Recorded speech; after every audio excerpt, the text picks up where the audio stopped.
Welcome back to Podcast Century. I'm Alex. And I'm Emma. This is our 7th episode, and we are so incredibly excited that you're back with us. It's amazing. 7 episodes in, and the community is growing. Thank you for sticking with us. Today, we're diving into a massive question, the one everyone wonders about, but is maybe a little afraid to tackle head-on. That's right. We're asking, how much money do you actually need to retire? And the answer is definitely not what you've been told. To get us started, let me paint a picture with 2 very different stories. First, there's Sarah. She was a librarian, never made a 6-figure salary. She retired at 62 with about 400,000 euros saved up. Today, she's living her dream, traveling the country in her camper van, happy and fulfilled. Wow, 400,000. That sounds surprisingly low. It feels achievable. Right? Then there's Mark, a successful lawyer earning over 250,000 a year. He's 65, has over 2 million euros saved, and he's terrified to retire. He's convinced he'll run out of money. 2 million euros and he's still scared? That is the paradox we need to unpack. What is going on there? Exactly. It completely shatters the myth we've all been sold, the idea of the one magic number for retirement. The 1 million euro dream.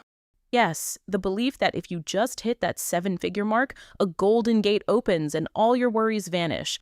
But Mark's story proves that's just not true. The number itself doesn't solve the fear. So if a million isn't the answer, what is? It's not a number. It's a lifestyle. That is the secret.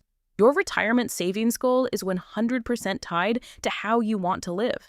Okay, let's break that down. Lifestyle scenarios. Give me some examples. Let's imagine 3 people. First, we have minimalist Mike. He finds joy in simplicity. He wants to spend his days gardening, reading books from the library, and taking long walks. His biggest splurge is high-quality coffee. His annual living expenses are about 25,000 euros. Okay, so he's not deprived, just intentional with the spending. Exactly. Next, there's comfortable Chloe. She wants to maintain her current lifestyle, eat out a couple of times a week, see a show once a month, take one nice international trip per year, and not worry about a surprise car repair bill. She needs around 50,000 euros to feel secure. That sounds like the standard retirement dream for a lot of people. Not extravagant, but definitely comfortable.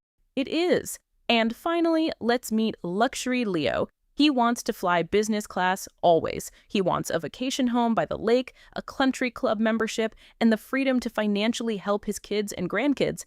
He's looking at 100,000 euros or even more. So you have 3 completely different financial goals for 3 different lives. Mike needs so much less than Leo, and neither one is right or wrong.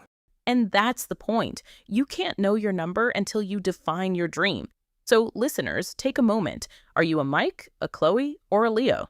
Okay, so once you know your annual spending number, how do you translate that into the big savings goal? How much do you need in the bank?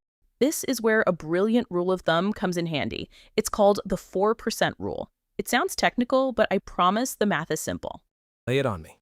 Pick the annual income you want in retirement and multiply it by 25. That's your target savings goal. Hold on, let me try that. So for minimalist Mike, who wants 25,000 a year, times 25 is 625,000 euros. Exactly. Now do comfortable Chloe, who needs 50,000 euros. 50,000 times 25 is 1.25 million. And for luxury Leo, a cool 2.5 million. See, it's an intuitive way to get a solid starting point.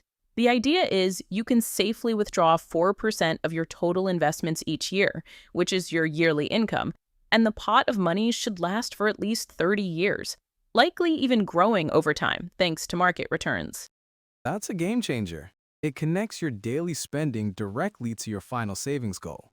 And speaking of changing the game, here's a fun fact for you. The entire concept of retirement is actually really new. Oh? You mean people didn't always dream of retiring to Florida? Not at all. For most of human history, you just worked until you physically couldn't anymore. The first state pension system was introduced in Germany in 1889 by Otto von Bismarck, and he set the retirement age at 70, when life expectancy was much lower. Wow, so this whole idea of a 30-year golden age vacation is a very modern invention. Pretty much, which is why the rules are still being written. And that brings up some crucial points. The 4% rule is a guide, not gospel. There are real-world risks we have to plan for. Right. Let's talk about the big, scary ones. Inflation is the silent killer of savings. That 50,000 euros Chloe needs today might need to be 80,000 euros in 20 years just to buy the same things. Totally. Then there's healthcare. It's one of the biggest and most unpredictable expenses for retirees. One major health issue can derail even the best laid plan. And the biggest risk of all might be a good thing, longevity. We're living longer than ever, but that means your money has to last for a very, very long time. What if you live to be 105? These are the what ifs that keep our lawyer friend Mark up at night, even with $2 million in the bank. But it's not all doom and gloom. There are also incredible opportunities today that our grandparents never had. Absolutely. Like the idea of flexible retirement. Who says you have to stop working completely? A lot of people find joy and extra income by working part-time on a passion project. True, or consulting in their old fields, but on their own terms. And my favorite, geo-arbitrage. That's the fancy term for moving somewhere cheaper, right? Yes, you could take comfortable Chloe's budget and live like luxury Leo in places like Portugal, Mexico, or Thailand. Your money and quality of life can expand dramatically. Plus, passive income streams are more accessible than ever. Whether it's from rental properties, dividend-paying stocks, or even creating an online course, you can build income that isn't tied to a 9-to-5 job. And all of this ties back to the psychological side of retirement.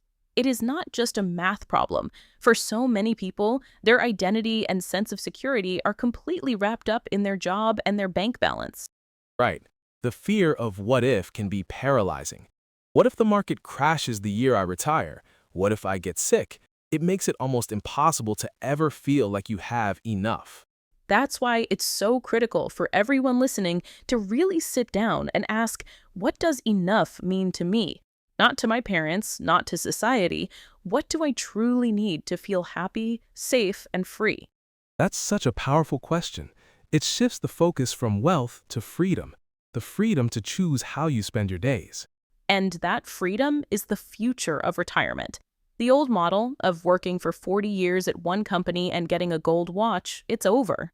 Totally. We're living longer, healthier lives. The new model might be a series of mini retirements or career sabbaticals. Maybe you work intensely until you're 40, take 5 years off to travel, then launch a new, more meaningful career. The rise of gig economy and remote work makes all of this possible. Retirement is becoming less of a hard stop and more of a gradual, flexible transition. And this flexibility is key because people make some common and very avoidable mistakes when they stick to the old, rigid models of retirement planning. So let's make this really practical. For the student or young professional listening right now, feeling overwhelmed, what is the single most important piece of advice? Get started with it yesterday. Okay, but seriously. I am serious. Even if it's just 20 euros a month, the most powerful force in the universe, as Einstein supposedly said, is compound interest. It's money making money for you while you sleep. A euro invested in your 20s is worth so much more than a euro invested in your 40s. It's like planting a tree. The best time was 20 years ago. The second best time is right now. Perfect analogy. So don't get paralyzed by the huge numbers. Just build the habit. Step 1, automate it. Set up an automatic transfer to a savings or investment account for the day you get paid. Even a small amount, you won't even miss it. And step 2, give your money a purpose. Don't just save for a vague concept called retirement. Save for reading on a beach in Greece or opening that little bookstore you've always dreamed about. Make the goal real and exciting. All right, let's bring it all home. We're running short on time. If you take one single thing away from this episode, let it be this. There is no magic number for retirement. It's not about hitting €1 million. It's about understanding the cost of your ideal life and building a smart plan to fund it. Your number is personal. It depends on your dreams, your values, and your definition of a life well lived. So stop asking how much do I need and start asking how do I want to live? That's the question that will give you the real answer. And that is all the time we have for this episode of Podcast Century. Thank you so much for joining us. If you enjoyed the conversation, please do us a massive favor and hit that like and subscribe button on whatever platform you're using. It helps us reach more people. And we genuinely want to hear from you. Head down to the comments and tell us, what does your ideal retirement look like? Are you a minimalist Mike, a comfortable Chloe, or a luxury Leo? Don't forget to check out our previous 6 episodes if this is your first time here. We've covered some fantastic topics. Until next time, goodbye. Bye, everyone.